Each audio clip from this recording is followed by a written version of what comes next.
Mário? Ok? Então, retomamos aqui com o julgamento dos processos nesta manhã, do dia 4. Acabamos de julgar o 643 da Brasiloso, ainda da mesma empresa. Teremos mais alguns processos. Com a palavra, a doutora Ludmila. Vou pedir aos colegas agora que abram 645. A diferença desse caso para o caso anterior é que aqui está sendo cobrada contribuições de terceiros. Os argumentos, eles se repetem. A recorrente fala da questão da preliminar de nulidade por cerceamento de defesa. Há aqui também o mesmo pedido de redução da multa, que estaria em desacordo com a jurisprudência, que admitiria no máximo 20%. A única alteração está que, neste caso, ela fala não deter ilegitimidade passiva para fazer o recolhimento dessas contribuições de terceiros. Então, vai ser a única matéria diferente do que nós já apreciamos no caso anterior, razão pela qual, se ninguém se opuser, eu vou fazer a leitura só da tese diferente, porque as razões são idênticas. Então, ok, acho que pode ser, né? Então, vamos lá. Então, só para trazer fato, né, trata-se de recurso voluntário interposto contra a acordo da Receita, contra a acordo proferido pela Delegacia da Receita Federal de São Paulo, que rejeitou a impugnação para manter o lançamento, que perfaz 42.700 e poucos reais, referentes às contribuições destinadas às outras entidades e fundos terceiros, no período de janeiro de 2004 ao 13 de 2004, com a multa de mora reduzida em 50%, uma vez que os fatos correspondem a débitos que foram declarados em GFIP depois do início da ação fiscal. Então, essa primeira parte eu estou conhecendo parcialmente do recurso, porque foi aplicada uma multa de 15%, a nulidade também foi afastada pelas razões já explicadas anteriormente. Agora fica só a questão da legitimidade passiva. Quanto à legitimidade passiva, a recorrente afirma, abre aspas, que as empresas obrigatoriamente vinculadas ao recolhimento das devem possuir como particularidade o fato de serem de comunicação ou de pesca. A empresa de construção civil, portanto, não se vincula à referida contribuição, principalmente pelo fato de não serem empresas industriais.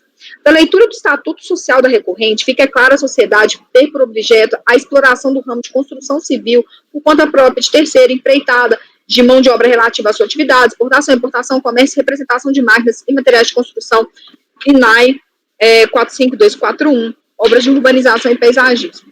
O artigo 577 da CLT remete a um anexo que traz o enquadramento sindical das inúmeras atividades e profissões, sendo que a construção civil ela integra o terceiro grupo, o das indústrias da construção, do mobiliário e atividades de categorias econômicas, cuja representação é feita pela Confederação Nacional da Indústria. Portanto, não merece ser acolhida a alegação de não se sujeitar ao recolhimento da contribuição devida ao SENAI e ao SESI. Quanto à contribuição devida ao SEBRAE, considerando ter sido instituída pela Lei 8.029 como adicional, igualmente há de ser recolhida pela recorrente. Então, eu rejeito com essas razões a preliminar de legitimidade passiva. Então, eu conheço parcialmente o recurso, exceto quanto à excessividade da multa para negar-lhe provimento. Obrigado, Ludmila. Só para uma observação, esses processos previdenciários antigos, tem sempre nessas autos de terceiros, tem discussão sobre a legitimidade do SESC, SESI, salário e educação, porque ainda havia algumas controvérsias permanecem, mas são bem poucas. Uma parte disso aí já foi assentado no STJ, STF já julgou INCRA, a lei antiga. Então, na época tinha controvérsia, mas hoje em dia já foi superado isso aí, em grande parte. É meio padrão, na época eles recorriam disso tudo, SESC, SESI, SEBRAE, tudo eles recorriam, mas já mudou bastante a jurisprudência que eles citam particularmente. 12 anos depois, por mais que a nossa justiça seja amorosa, alguma coisa já...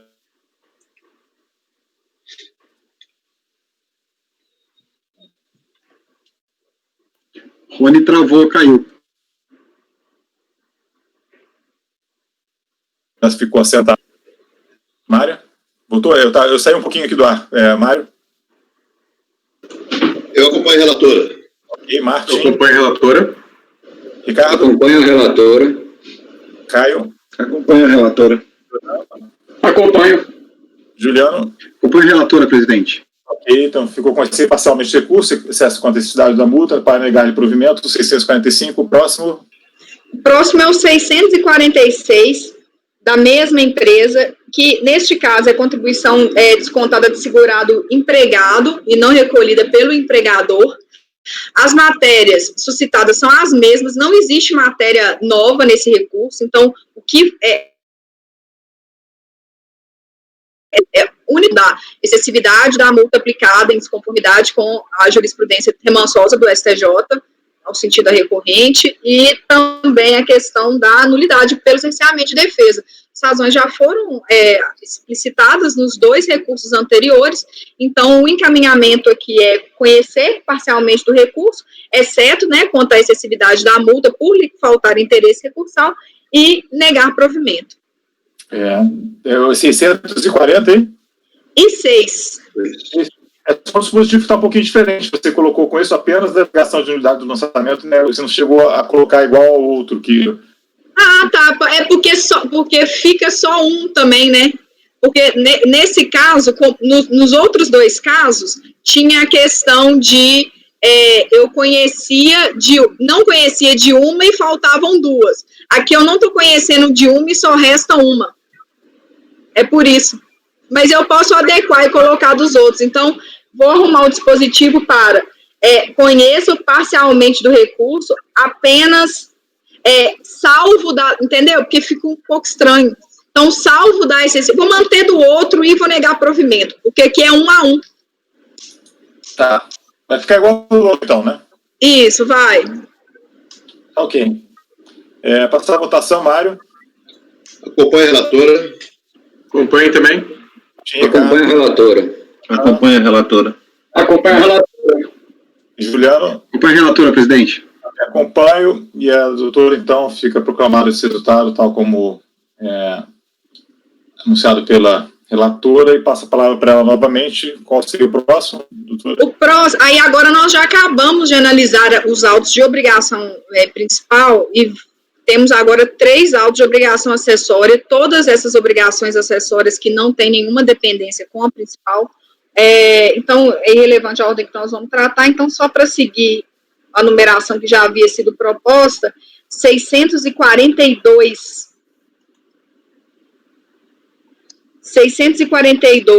é uma multa CFL 30, ou seja, que exibir folha de pagamento na qual não constam todos os segurados que prestaram serviço à empresa, e o período também é o mesmo que a gente já apreciou nos outros, que é janeiro de 2004 a dezembro de 2004. Eu vou pedir para ler esse voto também, que é um voto curto, mas é um voto que vai ser replicado próximos a CFL 35 e CFL 38. Então, fazendo a leitura as razões já ficaram bem claras, o porquê do não acolhimento nos demais. Então, trata-se de recurso voluntário interposto pela Brasília contra acórdão da Delegacia da Receita de São Paulo, que rejeitou a impugnação apresentada para manter uma multa de CFL 30 no montante de R$ 1.254,89, motivo de exibida a fiscalização às folhas de pagamento das quais não constavam todos os segurados que prestaram serviço à empresa no período de janeiro a dezembro de 2004, fecha aspas. Ainda de acordo com o relatório fiscal, abre aspas, não houve a ocorrência de circunstâncias agravantes ou atenuantes a considerar, tampouco constatada a existência de antecedentes infracionais. Por ora, colaciono tão somente a ementa por bem sumarizar as matérias suscitadas em sede de impugnação, vide peça impugnatória às folhas 38 e 49. Então, traz algumas matérias que também não serão devolvidas aqui, elas acabaram sendo abandonadas, igual aconteceu com os processos principais, Selic, relatório de representante legal, isso não é suscitado aqui de novo. Intimada do acordo, a recorrente apresentou em 17/7/2009 recursos voluntários, folha 70 a 81, replicando apenas parcela das razões declinadas em sua peça impugnatória. Preliminarmente, afirmou haver a ausência de descrição dos fatos da identificação clara e precisa da conduta, que acabou por cercear a defesa sendo imperiosa a decretação da nulidade. Quanto ao mérito, limitou-se a asseverar ter a multa aplicada violado o princípio da vedação do não confisco, razoabilidade e preservação da empresa. Então, neste caso aqui, eu estou conhecendo como é uma multa acessória, que não vai ter nenhuma correspondência com o principal, eu estou conhecendo a integralidade do recurso. A questão da preliminar de nulidade e do cerceamento de defesa é genérica quanto às outras alegações feitas nos principais. Então, a razão que eu estou indeferindo, não acolhendo a tese suscitada pelo recorrente é a mesma. Então, eu vou pedir licença para pular essa parte. Do mérito, da fixação da multa ao arrepio dos princípios do ordenamento pátrio jurídico. Ela fala que, em razão do descumprimento da obrigação acessória, foi aplicada a multa, que é de R$ 1.245,89, montante esse tido pela recorrente como não razoável, confiscatório e capaz de ameaçar a preservação da empresa. Além de não me parecer crível que a multa no patamar fixado tenha impactado a recorrente da forma por ela narrada, certo que as alegações declinadas esbarram no verbete sumular de número 2 desse conselho. De toda sorte, apesar de ser cônscio de que o STF já estendeu a vedação do não confisco às multas de natureza tributária, registro que multas e tributos são ontológicos e teleologicamente distintos, porque a multa é sempre uma sanção de ato lícito, ao passo que o tributo jamais poderá ser. Em segundo lugar, porque os tributos são as fontes de princípio imprescindível para o financiamento do aparato estatal, enquanto as multas são receitas extraordinárias, auferidas em caráter excepcional, cuja função é desestimular comportamentos tidos como indesejáveis. Assim, a meu aviso, uma multa combinada de R$ 1.245 sequer poderia ser rotulada desarrazoada, confiscatória e muito menos incapaz de inviabilizar a continuidade do desenvolvimento da atividade empresarial da recorrente. Então, com essa consideração, então, antes exposto, eu nego o provimento ao recurso.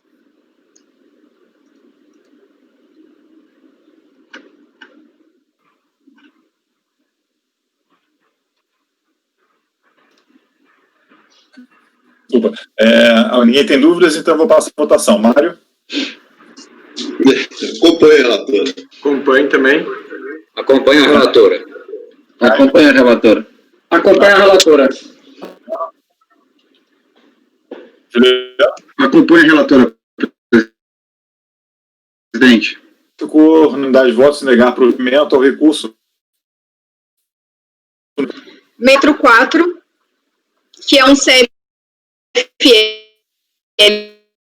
com R$500, por ter deixado de apresentar à fiscalização as informações em arquivo digital fora do layout que era exigível para o ano de 2004. As razões são as mesmas, as razões pela qual eu deixo de acolher as alegações também. Então, eu peço, acredito que a gente, como já apreciamos, a gente não precisa de ler novamente. Então, é o 644, uma multa de CFL 35, por não ter apresentado as informações no layout exigido pela fiscalização. Passar a votação, então, Mário? Acompanho a relatora. Só um detalhezinho, Ludmila, na emenda aí, o confisco está faltando um N nessas duas, tá? Só pra... Mas eu sei que você vai fazer a revisão depois. Acompanho a relatora, presidente. Tim? Acompanho também. Ricardo? Acompanho a relatora. Acompanho a relatora. Caio? Acompanho a relatora. Acompanha a relatora. Acompanho a relatora, presidente. Então, eu também acompanho. Ficou negar provimento para esse item. Para o próximo. O último é o 647, que é uma multa de CFL 38, de igual valor ao anterior, 12.500 e pouco, que foi aplicada em razão de não ter a recorrente exibido à fiscalização os livros e informações contábeis relativos ao período de janeiro a dezembro de 2004. Razões suscitadas as mesmas, os motivos de deferimento os mesmos. Então, o encaminhamento é de conhecer o recurso na integralidade, mas negar provimento.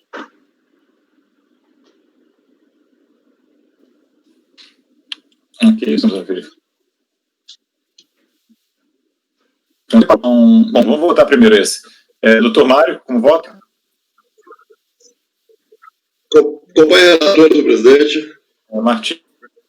Acompanho a relatora também. Ricardo? Acompanho a relatora. Acompanho a relatora. Acompanha a relatora, presidente. Acompanha a relatora, presidente. Ok. Bom, detalhe, a gente vai acertar qualquer coisa, a gente acerta a conferência da ata, né? Mas ficou registrado, eu registrei aqui todos os votos relativos ao Brasil. Vamos passar aqui, eu fiz um apanhado das indicações de vocês, vou tentar seguir uma certa ordem nesse sentido. Acho que a prioridade seria, não tem prioridade, na verdade, são todos prioritários, né, são todos processos que estão pautados, que estão em condições de um julgamento mais sério e diminuir as lides que são submetidas ao nosso julgamento, pelo menos dentro da medida possível. O Mário tem vários processos que são decadência, né, Mário? Eu acho que seria interessante, talvez, começar por esses processos que decadência é uma matéria que... São três que decadência bem simples, uma é intempestividade e o outro é uma decadência parcial, vamos dizer assim. Se quiser, eu acho que são simples. O restante seria muito complexo? Não, é porque a fiscalização disse que atendeu o período não decadente e não foi atendido o período decadente. Eu vou pedir para fazer uma leitura, seria os itens 67, 68, 679 a 683, né? Eu vou te pedir para fazer uma leitura célere e realmente do ponto relevante na LIT para a gente poder dar o encaminhamento, ok? É o 679 a 683. Segundo informações do Mário, é realmente a questão pontual só decadência. Vamos ver. Obrigado, presidente. Então, vamos começar aí com o 679, a empresa é a CIP, Aparelhos de Controle Indústria de Precisão Limitada. Passando direto para o ponto, eu estou alegando, foi citado decadência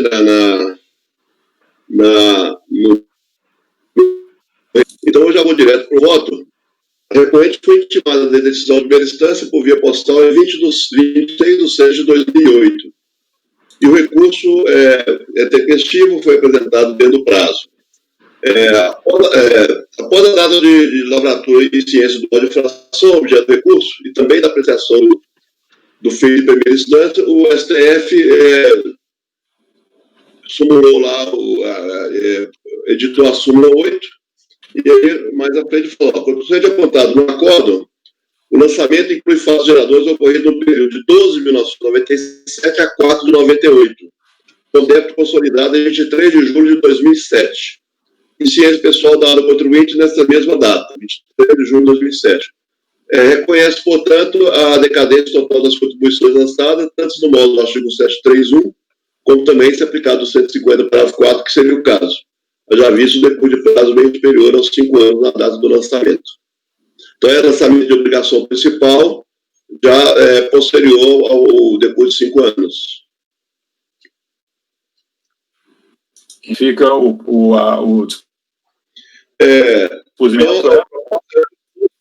conhecido o recurso no mérito dar-lhe provimento, uma vez que a época do lançamento já ultrapassado o prazo fatal para o efeito da decadência. A minha dúvida é só o seguinte: o contribuinte ele pede a decadência efetivamente do lançamento? Ou está conhecendo de ofício? Eu sempre faço isso aí até para facilitar o dispositivo. Lá no relatório, o contribuinte repôs o recurso voluntário em 28/7, onde apenas reitera a arguição de que a imposição fiscal estaria fulminada pelo Instituto da Decadência. Está no relatório, logo abaixo, a emenda da... Ok. Alguém tem alguma observação a fazer? A gente faça a votação.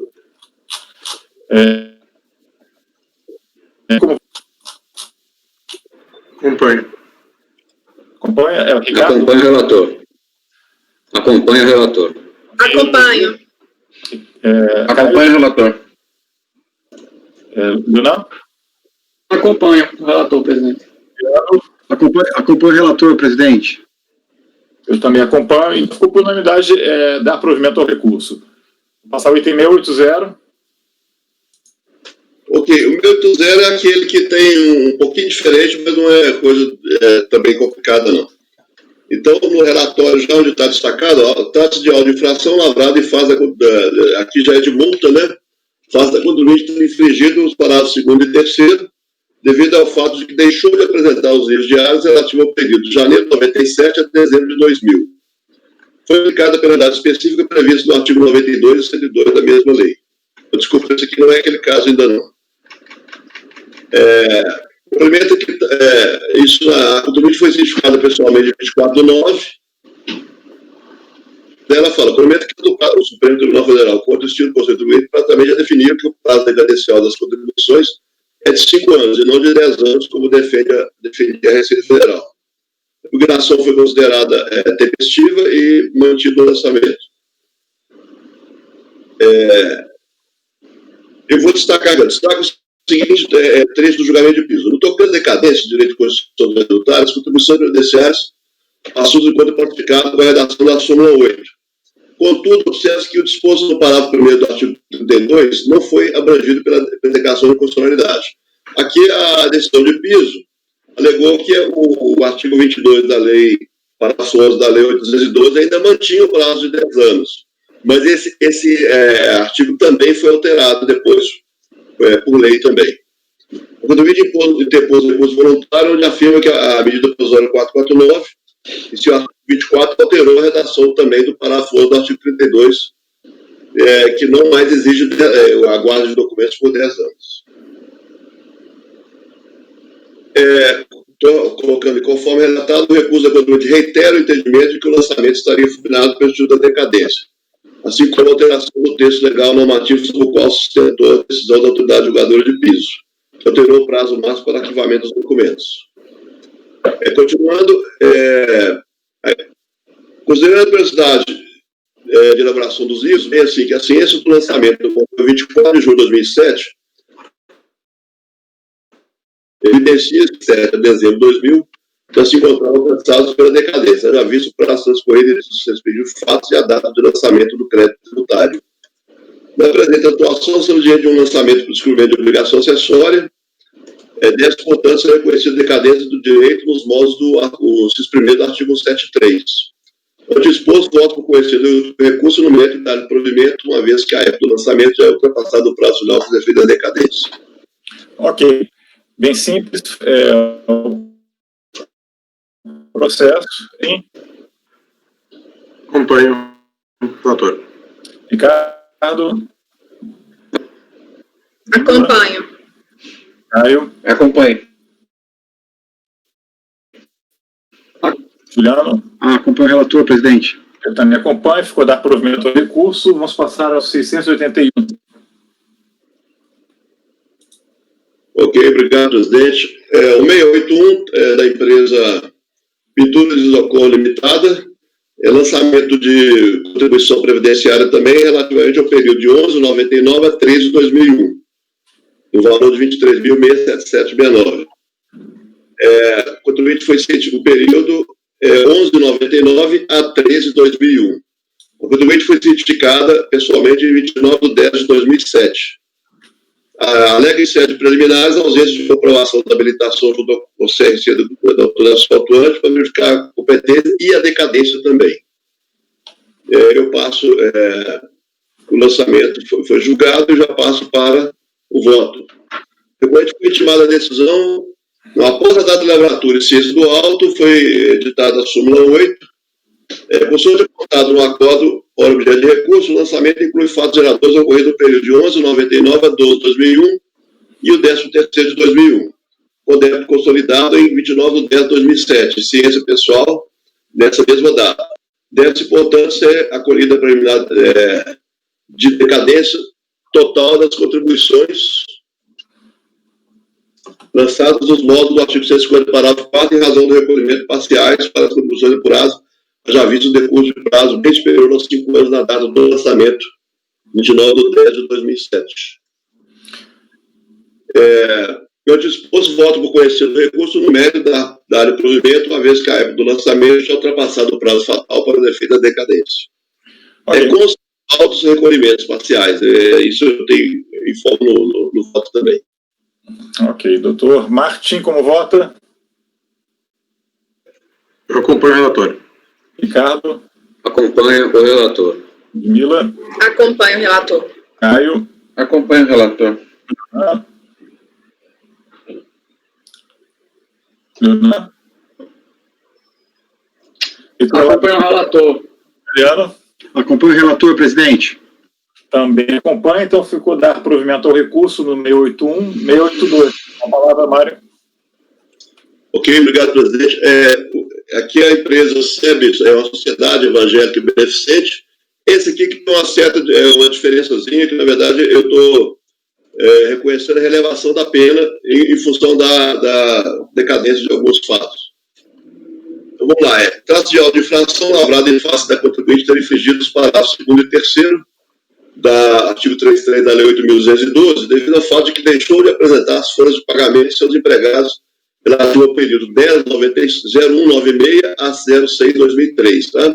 Então ela deixou de entregar desse período todo, até 6/2003.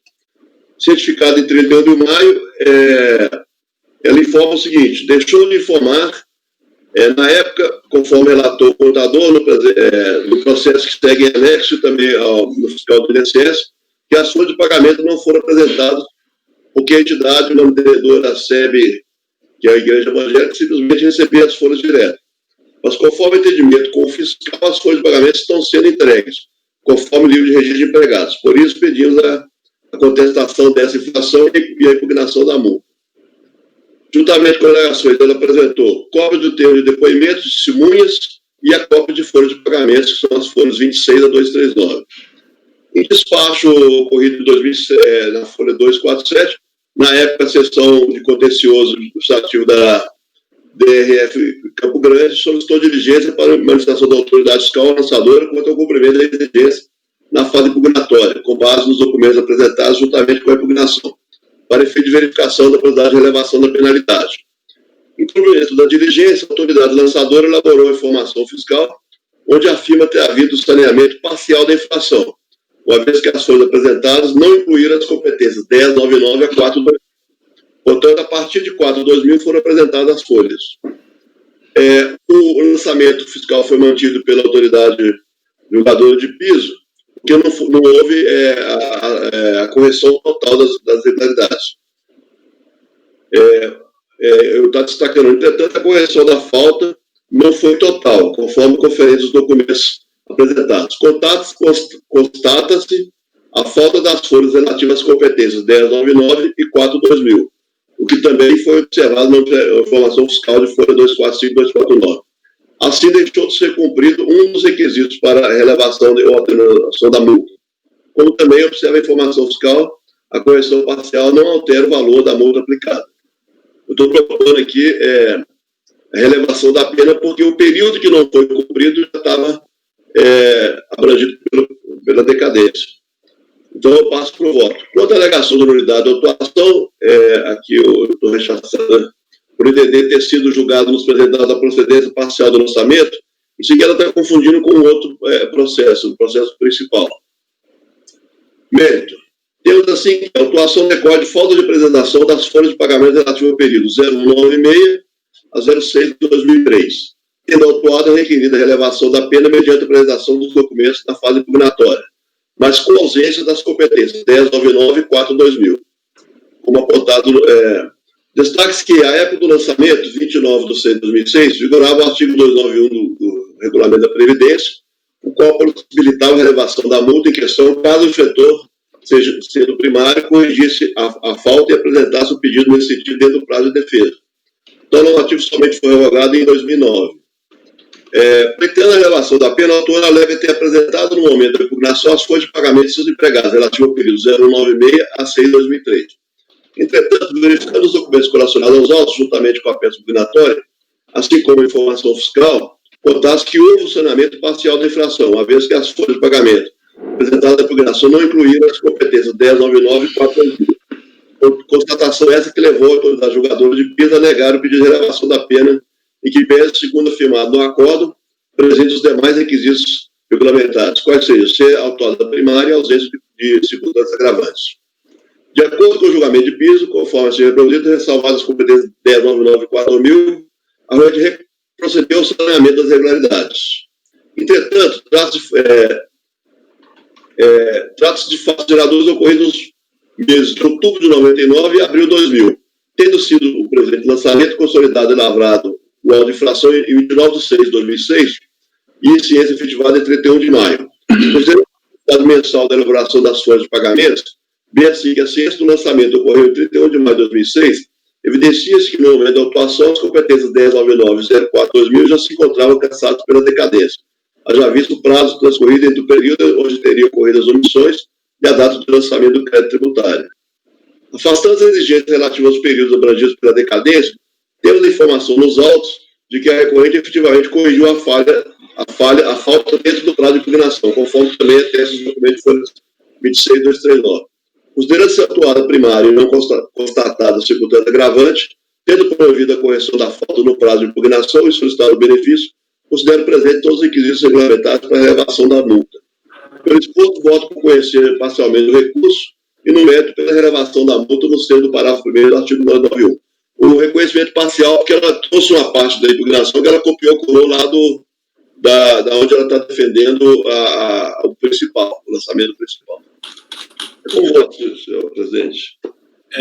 Tudo bem, eu fiquei com um pouco de dúvida, porque, na verdade,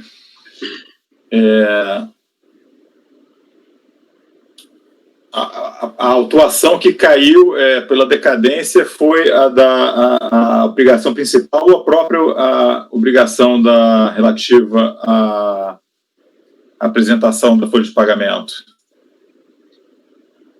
Eu estou propondo a renovação da pena, porque foi mantida a delegacia de julgamento, ela manteve o auto porque considerou que não houve, a empresa apresentou as folhas do período dentro do prazo de 5 anos e não apresentou atendimento total.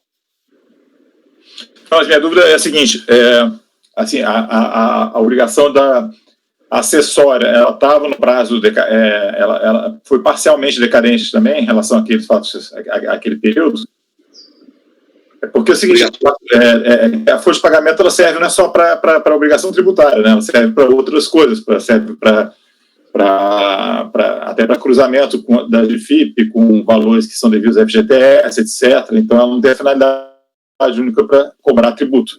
Então, a falta da folha de pagamento, ela por si só, essa que é a dúvida, se a decadência foi, eu não tenho acompanhado o voto bem, mas o que eu quero dizer é o seguinte, se for a decadência da obrigação principal, e ainda se não apresenta folha de pagamento, outras entidades outros interesses que precisam dessa folha de pagamento ainda são atendidos. Eu vou passar para o Caio, bem que eu acho que ele está com a imagem congelada. Ele pediu para falar e está com a imagem congelada. Enquanto isso, eu vou dando uma olhada aqui com calma, só rápido, só para tirar essa dúvida aqui. Mas, Caio, alguém avisa o Caio, por favor, enquanto eu olho, que ele tá fora. Só entrar e sair e entrar de novo. 2 minutinhos, gente.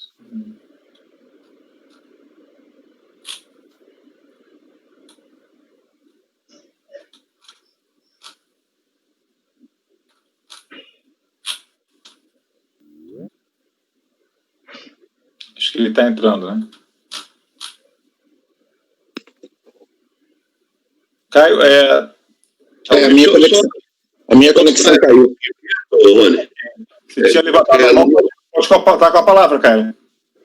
Tá. Não, então, eu estava verificando essa questão,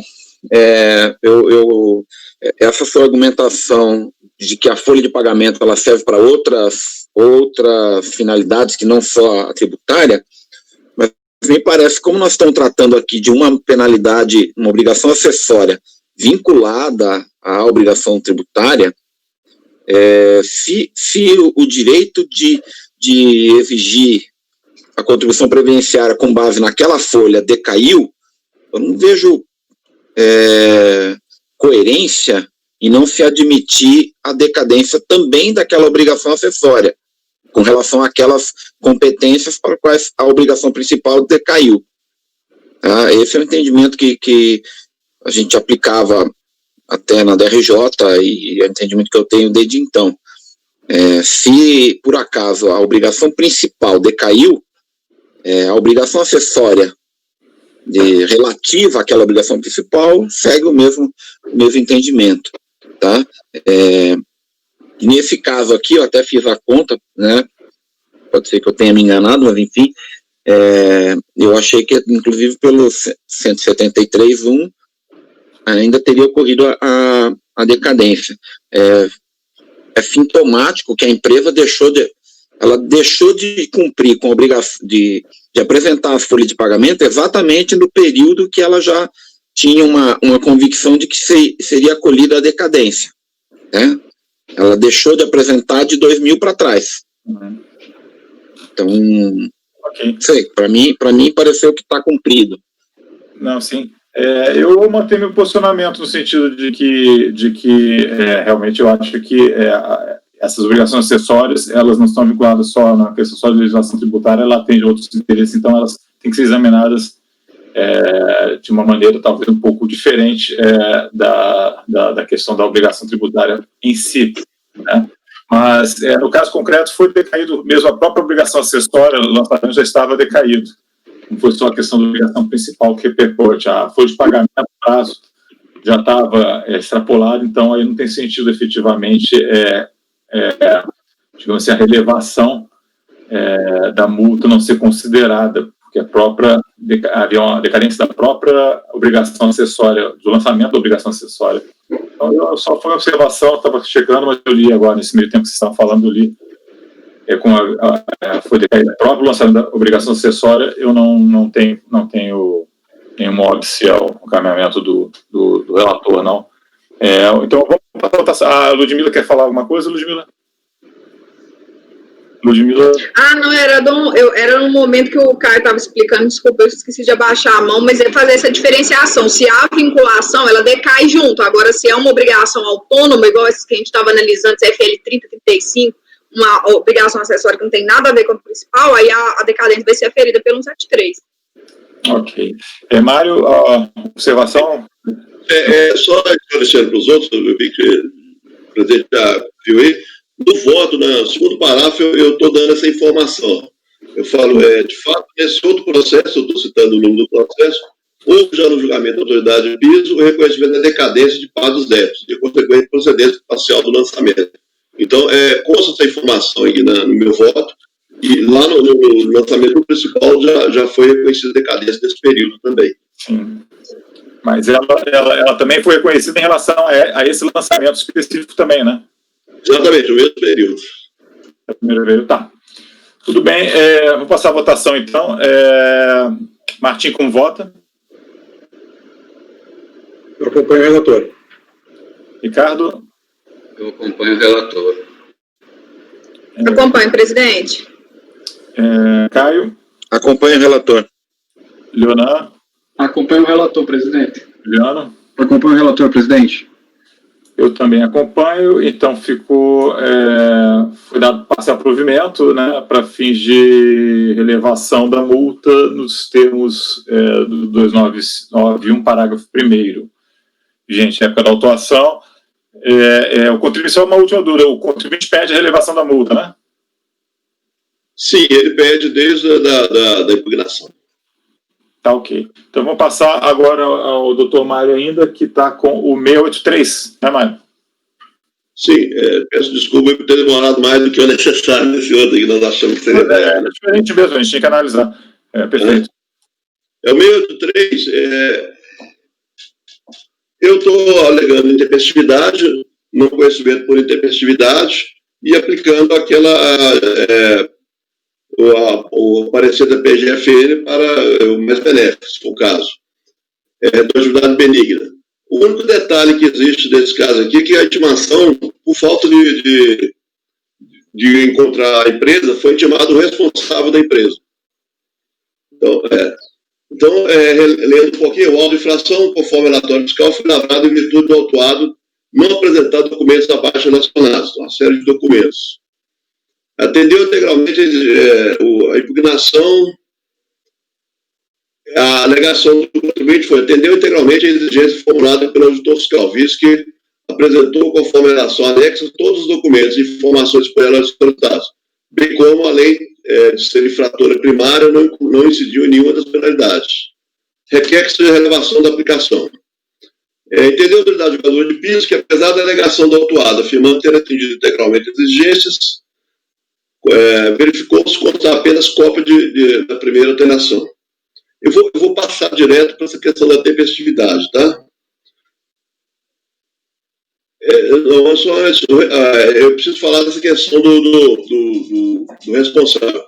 Então, estou no parágrafo destacado aqui no relatório. O resultado da decisão de piso foi encaminhado ao endereço da contribuinte. Por via postal, retornou com a seguinte informação: mudou-se, conforme atesta o AR de folha 42. O estado da tal tentativa de ciência, o resultado do julgamento foi novamente encaminhado, desta feita para o representante legal da pessoa jurídica e responsável perante o CNPJ, o senhor Luiz Eduardo Monte Alegre Bueno. Conforme atesta, tem vários documentos, contrato social, ele é representante no CNPJ na base da Receita Federal também.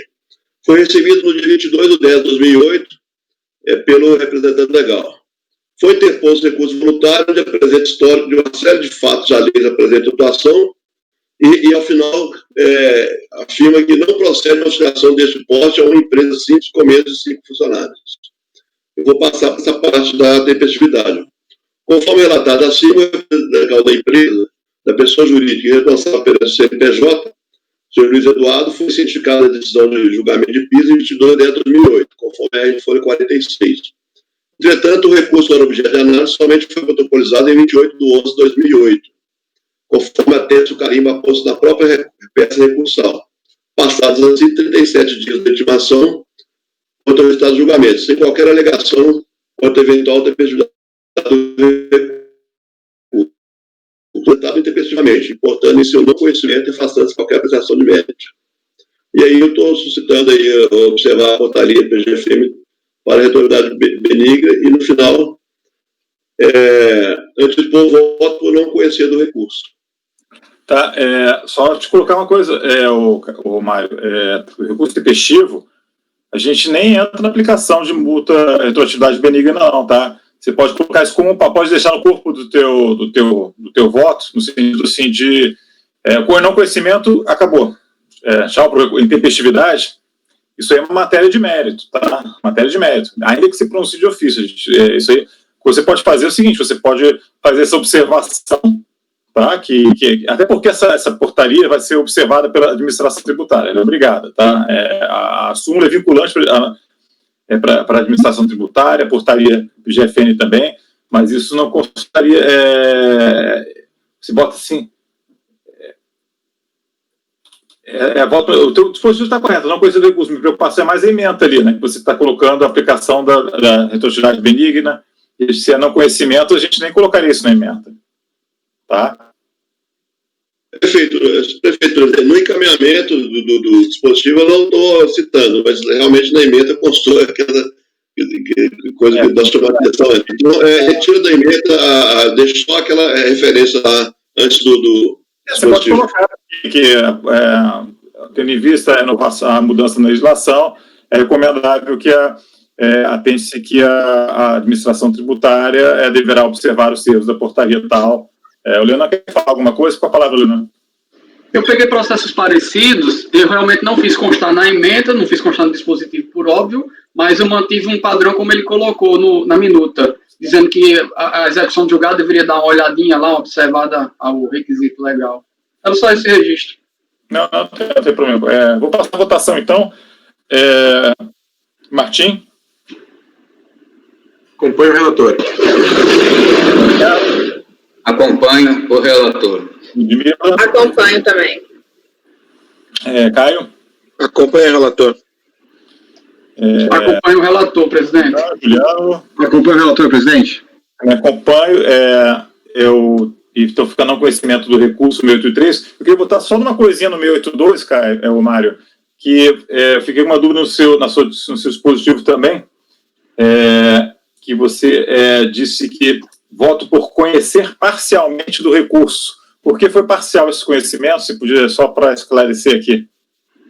A gente conhece parcialmente a recomendação da administração, para a gente dizer o que a gente não está conhecendo parcial. O que você não está conhecendo? Sim, eu realmente eu falei nesse ponto aí, eu tenho observado isso também, presidente. Lá durante o ponto, eu estou dizendo que ele trouxe para o recurso todos os argumentos que ele tinha apresentado no lançamento da contribuição propriamente, do tributo. Então, eu estou deixando de conhecer aquela parte que não tem vínculo com esse julgamento propriamente. É o parágrafo segundo do voto mesmo, quando eu falo que Sim. eu deixo de conhecer. Quanto à alegação de nulidade da autuação por entender ter sido julgado nos presentes autos, a procedência parcial do lançamento, vejo que tem havido confusão por parte das mesmas, quanto aos presentes autos e o processo da NFLD 3336, relativo à exigência da contribuição. De fato, nesse outro processo, houve já, dessa forma, desde conhecer o recurso quanto a tal alegação, por ausente conexão com o presente procedimento. Deixa de conhecer do recurso no tocante aos argumentos vinculados à obrigação principal, seria isso? Isso, exatamente. Eu vou fazer uma embora, assim, você poderia abordar isso de uma maneira diferente, nem cita muito, está conhecendo, porque, na verdade, eles fazem isso, tá? Isso é normal. O contribuinte previdenciários, muitas vezes, o recurso é meio réplica, né? Eles pegam o mesmo documento Word e repetem as argumentações da obrigação principal. Então, assim, não necessariamente você precisaria não conhecer, mas é uma abordagem que também não está, eu não acho que seja equivocada, então não vou polemizar em relação a isso. Eu só vou fazer essa correção aqui, tá? E aí eu vou passar... Eu não faço questão também, não. Se quiserem... Você que fez assim, vamos tomar de partida a tua base aí, não tem problema? E eu acho que também é um pouco aquela questão da súmula 2 do CARF, se fica no conhecimento ou não, a gente fica um pouco... tem formas de abordagem que não são necessariamente assim, excludentes ou mais certas. Eu acho que não é um ponto para a gente se estender mais. Então, eu vou passar de novo para a Ludmila, que ela ficou vendo aí os processos da MOND, né? São 3 processos, né, Ludmila? E aí depois, acho que provavelmente vai ser o almoço, mas dependendo do andamento, a gente ainda tem tempo para julgar mais alguma coisa. Com a palavra, a doutora Ludmila, e qual o número dele que a gente vai julgar? São 4 da MOND, presidente, na verdade. O primeiro que eu acho que a gente pode julgar é o 632, que vai ser idêntico ao 652. O 632 é terceiros. Há as discussões aqui, é até bom que nós vamos dar continuidade à discussão de decadência, como estava sendo tratado pelo conselheiro Mário anteriormente, a nulidade de auto-infração e legitimidade passiva dos sócios. Então, assim como eu fiz nos outros, eu vou pedir para ler esse primeiro, então vamos começar pelo 632 da MOND Artigos do Lar. Então, trata-se de recurso voluntário interposto pela MOND Artigos do Lar Limitada contra acórdão proferido pela Delegacia da Receita Federal de Julgamento em São Paulo, que rejeitou a impugnação apresentada para manter a exigência de 57.223 referentes às contribuições destinadas a terceiros. Ao apreciar as razões suscitadas na peça impugnatória, a instância acoprolatou o acórdão assim emendado. Então, manteve, né, a cobrança das contribuições, não questão da decadência, falou até da questão da incondicionalidade do prazo prescricional e decadencial decenal, falou do relatório, né, de vínculos dos representantes legais da empresa e manteve a cobrança. Intimada do acordo, a recorrente apresentou, em 9/10/2009, recursos voluntários, folhas 151 a 165, replicando as únicas 3 teses arguídas em sede de impugnação. A primeira delas ter sido a exigência fulminada pela decadência, a segunda, padecer o lançamento de vício de natureza formal, e a terceira, inexistir responsabilidade dos sócios pelo pagamento da multa aplicada. Pleiteou ainda a improcedência da impugnação e, ao final, reiterou fossem as publicações realizadas em nome do causídico subscritor da peça recursal. Esse é o relatório.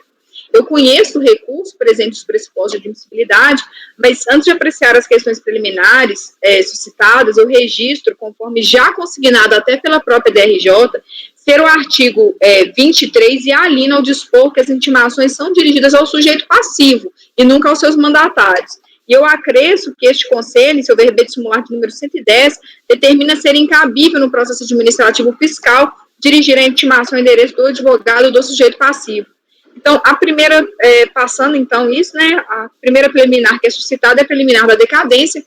Diz a recorrente ser, abre aspas, evidente que com relação às competências até novembro de 2003, abrangidas na presente cobrança, tendo-se passado mais de 5 anos da ocorrência do fato gerador, quando a constituição do crédito tributário, já houvera sido operada a decadência, tornando-se indevida a ação.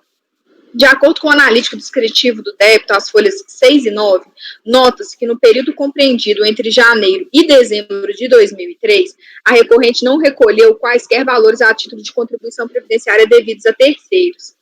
Entretanto, o relatório fiscal deixa claro que durante o período autuado, houve o recolhimento de contribuições previdenciárias por parte da recorrente. As folhas 28 consta que, abre aspas, os recolhimentos efetuados pela empresa foram aproveitados para as contribuições declaradas antes do início dessa ação fiscal e eventuais sobras aproveitadas no presente auto de infração, fecha aspas. E os documentos, as folhas 15 e 19, comprova ter havido recolhimento de outras rúbricas. Então, a situação fática, brevemente narrada, se amolda no disposto da súmula CARF número 99, que fala, né, que caracteriza o pagamento antecipado, o recolhimento, ainda que parcial, do valor considerado como devido, e eu ainda fiz até o destaque, né, mesmo que não tenha sido incluído na base de cálculo desse recolhimento, parcela relativa à rúbrica especificamente exigida no auto de infração. Então, por ser a aplicação do verbete mandatória, me terá apenas aferir a data de cientificação da parte hora recorrente da lavratura do auto. As folhas 3 consta que em 18 de dezembro de 2008 foi intimada da exigência das contribuições previdenciárias, cujo fato gerador rendido entre janeiro e dezembro de 2003. Assim, há de ser acolhida a preliminar de decadência para declarar extinto o crédito nos períodos compreendidos entre janeiro e novembro de 2003, conforme foi requerido no recurso voluntário às folhas 156. Nulidade por vício formal. Suscita recorrente que, abre aspas, nem mesmo as contribuições 12 e 13 de 2003 poderão ser exigidas, porque existe um vício formal no lançamento, porquanto apenas genericamente invocou-se a Lei 8.121 e o Decreto 3.048. Fecha aspas, folha 156. Compulsada a documentação acostada, folhas 19 e 21, fica claro ter sido a exigência escorretamente fundamentada com a identificação de cada um dos fatos ensejadores da autuação, vide também as páginas 25 e 26. Falhou, portanto, em demonstrar que o lançamento foi feito ao arrepio dos requisitos previstos no artigo 10 do decreto 7235 ou que tenha ocorrido qualquer causa de nulidade que está no artigo 59. Então, eu rejeito a alegação de nulidade. Da ilegitimidade passiva do sócio da recorrente, a recorrente acertadamente assevera que, abre aspas, a responsabilidade, seja ela solidária, subsidiária, imputada ao sócio, só ocorre em alguns casos restritos previstos no Código Tributário Nacional, fecha aspas, folha 160. Entretanto, equivocadamente, crê que os sócios listados na relação de vínculos, que estão as folhas 23, estariam sendo responsabilizados pelo pagamento da multa aplicada à pessoa jurídica à hora recorrente.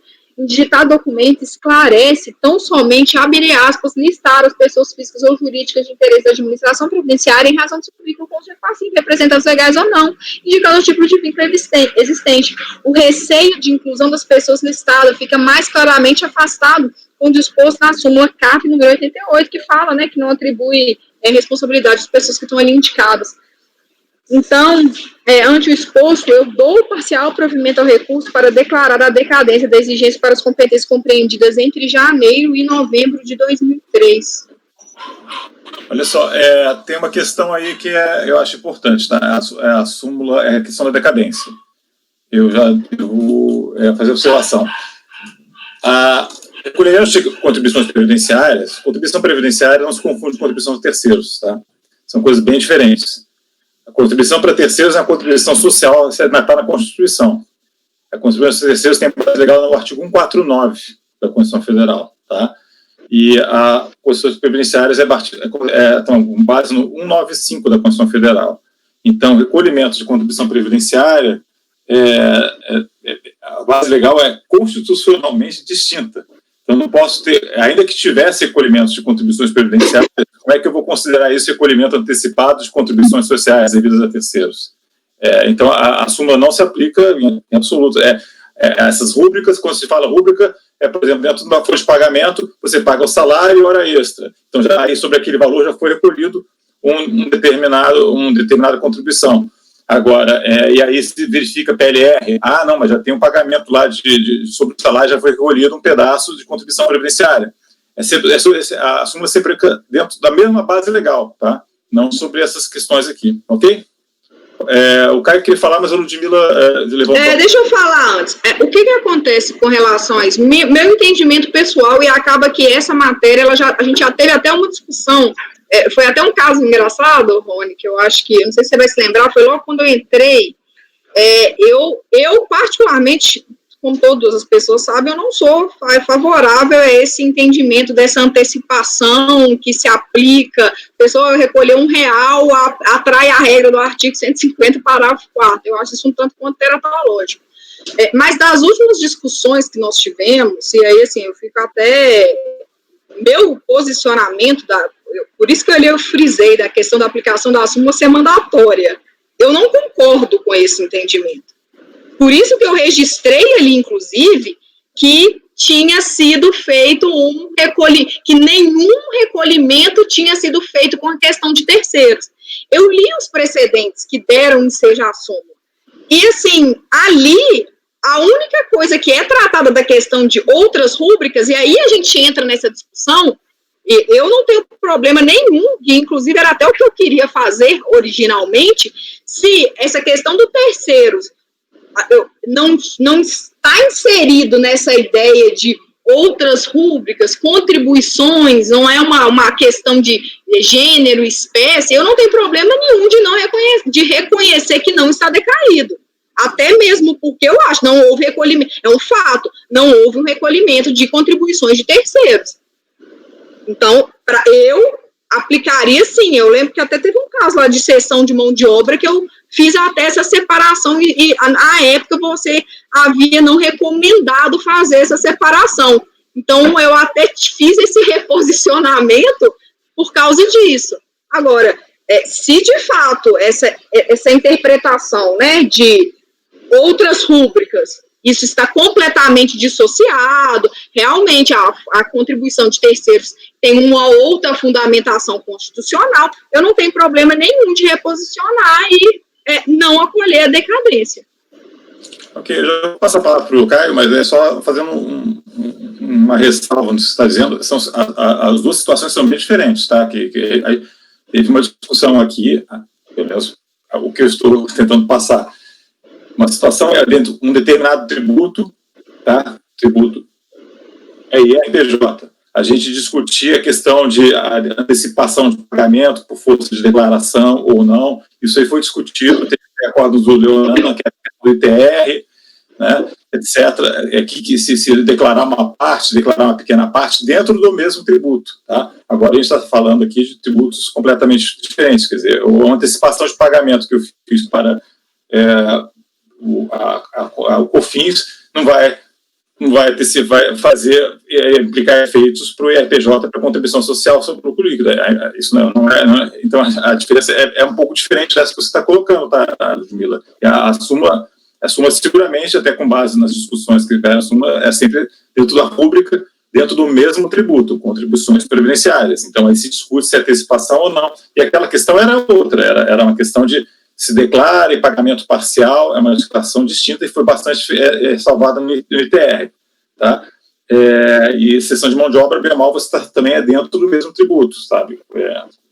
A antecipação, o que se considera antecipação de pagamento é dentro de uma mesma base legal, de um tributo que tem a mesma previsão legal, normativa. Vou passar a palavra para o Caio. O Caio ia falar alguma coisa? Sumiu aí? Não, você já colocou a questão da contribuição a terceiros ser distinta da contribuição previdenciária. O que você colocou era o que eu ia falar. Tá tudo certo. Leonardo, queria falar alguma coisa também? Não, poderia. Tá.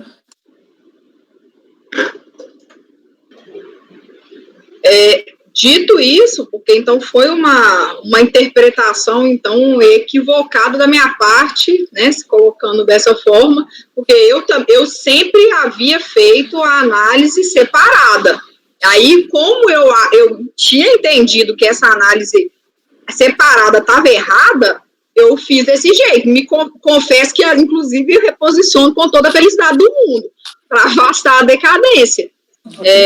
Mas está feita a consideração aí. O encaminhamento, então, é de negar provimento ao recurso. Ok. Como vota, doutor Caio? Mário levantou a mãozinha. Questão de ordem. Então, antes da votação, tem muitas mãos levantadas. Mário? Sim, seria o caso de pedir um vice de mesa, então, para ela reposicionar o voto? E não, é simples, é uma correção simples para fazer o voto. Então, ela está... ela vai negar provimento, sim. Negar provimento. Então, acompanhe, relator. O Martim quer fazer uma colocação antes de iniciar. Martim, por favor. Só comentando, eu acho que a Ludmila, acho que aquele caso lá que ela comentou da sessão de mão de obra, é outra situação. Eu acho que aqui é uma questão diferente. Lá é contribuição previdenciária em discussão. Aqui é diferente. Aqui é um tributo diverso de contribuição previdenciária, como o Rony falou. Eu acho que a base legal é diferente. Por isso que tem que ser considerado os recolhimentos como forma diferente. No outro caso, tu poderia considerar pagamento antecipado, porque tudo era contribuição previdenciária. Aqui, não. Aqui tem que fazer essa divisão, porque uma coisa é contribuição previdenciária e outra coisa é CID. Então, tem que fazer essa diferença. Então, eu acho que é isso. Então, depois do Mário, eu passo a votar. Tá, Mário, não vota? Acompanhe o relator, presidente. Lembrando que a relatora se posicionou para negar provimento, né? Martim? Acompanhe a relatora. Ricardo? Acompanha a relatora. Leonan? Considerando que ficou muito claro agora que não houve pagamento de terceiros, eu acompanho a relatora e não reconheci a decadência por não atrair o 150. O Caio, acho que eu não cheguei a falar. Caio, como vota? Acompanha a relatora nesse reposicionamento. Juliano? Também acompanha a relatora, presidente, no reposicionamento. Também acompanha, ficou negar provimento de recurso 632. Em relação aos outros, pode começar. Eu vou fazer os dois da multa e tem um outro que é patronal e SAT, eu vou deixar para o final. Para posicionar ou não. O 649, então, por favor. 649, a mesma empresa, as alegações são idênticas, o pedido de intimação do patrono também é feito. CFL 30, que é aquele, né, de não informar todas as contribuições previdenciárias, registro próprio.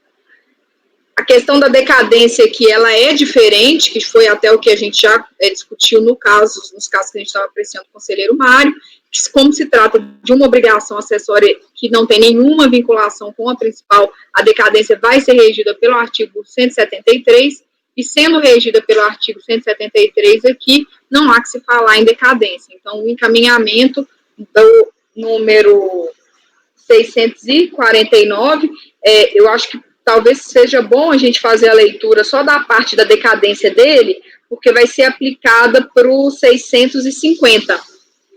Pode ser? Então, trata-se, né, de recurso voluntário interposto contra o acordo que rejeitou a impugnação apresentada para manter a multa aplicada de CFL 30, de valor de R$ 1.254, ante a ausência de informação de todas as remunerações pagas aos segurados contribuintes individuais na competência fevereiro de 2003 a agosto de 2003. Da decadência, saltando, né, a questão, fiz o registro da intimação ser só o sujeito passivo.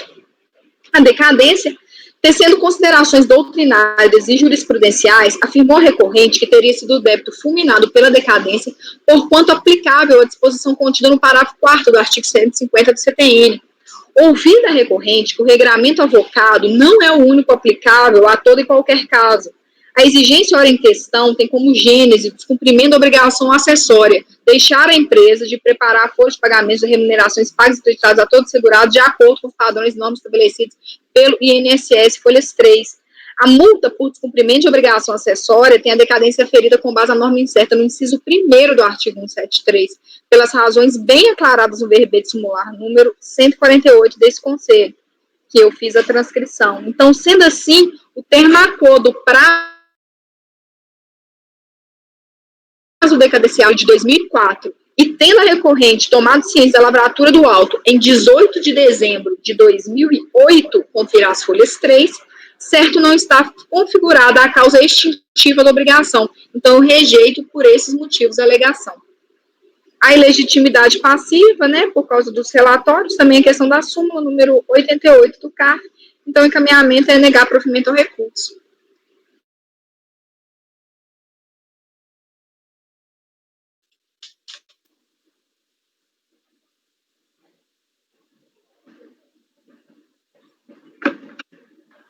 Está mudo, Rony. Mário, pode começar a votação se ninguém tiver nenhuma dúvida. Eu acompanho o relator, só um detalhe, Ludmila. A súmula 148 do CARF, né, talvez seria interessante, né? Que ela fala, no caso de múltiplos obrigações sociais previdenciária, a aferição tem sempre com base no 731. Eu falei dela. Eu citei. Desculpa. Acompanho o relator, presidente. Está na emenda? Está na emenda, sim. Está na emenda. Foi eu que cochilei aqui, obrigado. Martim? Acompanha a relatora. Ricardo? Acompanha a relatora. Leonan? Acompanha a relatora. Caio? Acompanha a relatora. Juliana? Acompanha a relatora, presidente. Também acompanho, então ficou negar provimento do recurso. Próximo, doutora Ludmila. O próximo, que pode ser replicado, que é idêntico a esse que nós acabamos de fazer, que é o 649, o 650, que é um CFL 38, ao invés de ser um CFL 30, mas as razões, elas, para não acolhimento é o mesmo, artigo 173, é uma obrigação que não tem está dissociada da principal, e os responsáveis não estão sendo, os sócios não estão sendo responsabilizados solidariamente pelo pagamento. Não houve alegação em relação à questão de mérito da multa, não, né? Assim, não, nada, é só decadência mesmo. Ok, posso estar a votação, então. Doutor Mário, como vota? Acompanho a relatora, presidente. Martim? Eu acompanho a relatora. Ricardo? Acompanha a relatora. Caio? Acompanha a relatora. Leonan? Acompanha a relatora, presidente. Juliano? Acompanha a relatora, presidente. Eu também acompanho, então ficou negar provimento ao recurso para o 650. Resta um da Monde, você... Eu vou pedir uma vista de mesa dele, até para verificar, porque aqui é patronal e SAT. Tá. Então, eu vou ver a questão do recolhimento. Fica naqueles relatórios que tem discriminativo analítico de débito, Isso. de antecipados, tem GPS, porque à época eles não acostavam, eles só deixavam circunstanciados nos relatórios, eles não acostavam guias GPS no exame. Na primeira instância, nesse caso, foi reconhecida uma decadência, até aplicou o prazo prescricional quinquenal, mas é aquela decadência que o julgador afere, mas não me diz quais foram os marcos temporais que foram utilizados. Então, eles dão uma decadência parcial, só que eu não vi ali, eu vou até recordar, mas eu não me lembro de ter visto na decisão qual que é, porque para mim ele está claro que ele foi cientificado em dezembro, então teria que ser reconhecido, se a DRJ reconheceu esse pagamento parcial, teria que ter sido reconhecido até dezembro, mas eles deram até agosto, salvo engano. Só que não tem um marco, eu vou dar uma olhada de novo, eu vou pedir então vista de mesa desse processo. A gente passa, se é serviço de mesa, a gente passa à frente o outro, esse fica para depois. A gente...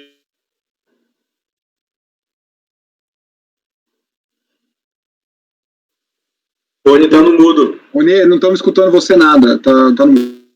Desculpa. Alguém tem algum processo que possa ser ouvido em 10 minutos? Ricardo tem preferência, Ludmila, lamento. Então, por favor, Ricardo, com a palavra, os itens da pauta para a gente. Ricardo, com a palavra.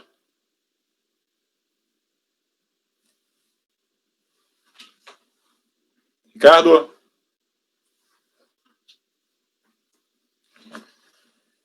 Processo... Desculpe. Processo 657... Dá a palavra e você não quer a palavra. Não dá. Ele envolve recurso de ofício voluntário. O assunto é justamente... Qual item, Ricardo? 657. Tá, então vamos... Pode prosseguir. Ele envolve recurso de ofício voluntário e envolve também declaração acessória de problemas com a GFIP, sendo que foi imputado ao prefeito tal inconsistência. Então, é recurso de ofício e voluntário, CFL 68, numa GFIP de prefeitura. Ok. Do relatório do acórdão da DRJ destaca o quê? Auto de infração emitida em nome do prefeito, senhor Valderico Luiz. E foi constatada pela fiscalização que a prefeitura, na gestão do autuado, apresentou o GFIP com dados não correspondentes aos fatos geradores. Responde pessoalmente, segundo a DRJ, o dirigente do órgão ou entidade da administração estadual do Distrito Federal ou Municipal pela multa aplicada. A ementa mantém, então, o seguinte: GFIP, fatos geradores, omissão. Eles falam também sobre cerceamento, que não se configura, que o dirigente do órgão público é o responsável, sim, independente da sua intenção. Eles falam que não aparece inconstitucional e ilegalidade, e a multa impossível de ser relevada. Do voto do acórdão, eu vou só transcrever o trecho relativo à redução da multa aplicada, porque o recurso de ofício vem de uma redução de multa aplicada. A penalidade aplicada no presente auto foi em algumas competências porque é utilizada a portaria indevida no cálculo do limite da multa por competência. Ou seja, a DRJ verificou que a auditoria usou valores equivocados para calcular. Por consequência, em tais competências fixadas, seria devidamente retificada. Mas, como o sistema informatizado não se encontra na mente da exigência, deve ser anulado. As multas referentes às competências atingem os limites fixados, então, ficam mantidas. No recurso de ofício, foi interposto em face do valor de alçada à época. No recurso voluntário, o requerente apresenta o recurso, dizendo que as razões da impugnação devem ser admitidas como parte do recurso, que entende que realmente fosse o prefeito e autuado sem dolo ou culpa, a responsabilidade pelos fatos seria do secretativo, e sustenta que afastado da prefeitura não teve acesso aos documentos. O pedido final é pelo provimento. E passo então ao voto, senhor presidente. Tendo em vista o valor do lançamento, julgado parcialmente improcedente, deixo de conhecê-lo, por questão de valor de alçada. Reconheço do recurso voluntário. Me desculpe. Eu não coloquei na ementa, nesse texto que está com os senhores, a parte relativa ao recurso de ofício não conhecimento. Já fiz o registro aqui. Conheço do recurso o recurso voluntário, mas eu digo que não existe, a jurisprudência não se aplica, a nulidade não se aplica, seus argumentos simplesmente remetidos à impugnação não são válidos, só que o que vale mesmo é o precedente do CARF e a súmula CARF no 65, na última página do voto. Inaplicável a responsabilidade pessoal do dirigente de órgão público pelo descumprimento de obrigações acessórias no âmbito previdenciário, constatadas na pessoa jurídica de direito público em que ele dirige. Dessa forma, não se verifica a nulidade do auto, deve ser dada razão ao recorrente quanto ao afastamento de responsabilidade pessoal por descumprimento. Conclusão. Voto por não conhecer do recurso de ofício por dar provimento ao recurso voluntário.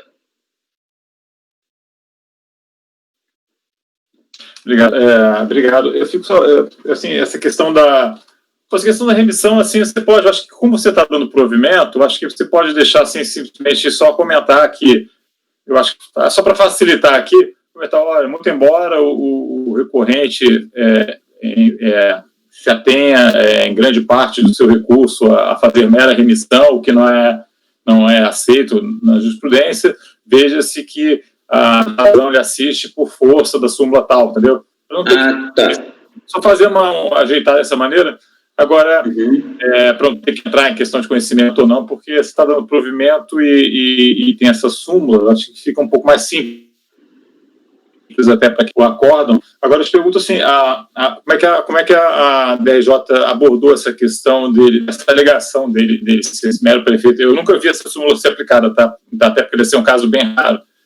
Então, eles simplesmente disseram que se a gente for passar o voto do acórdão, perdão,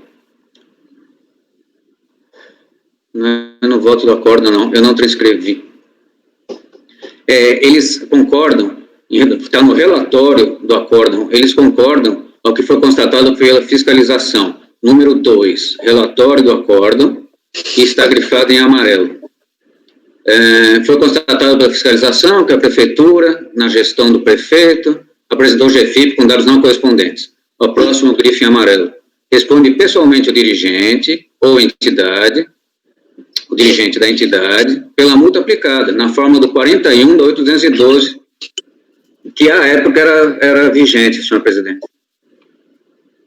Fazia-se muito essa multa de... era automático. Oi? Chegou a mudar a redação desse artigo?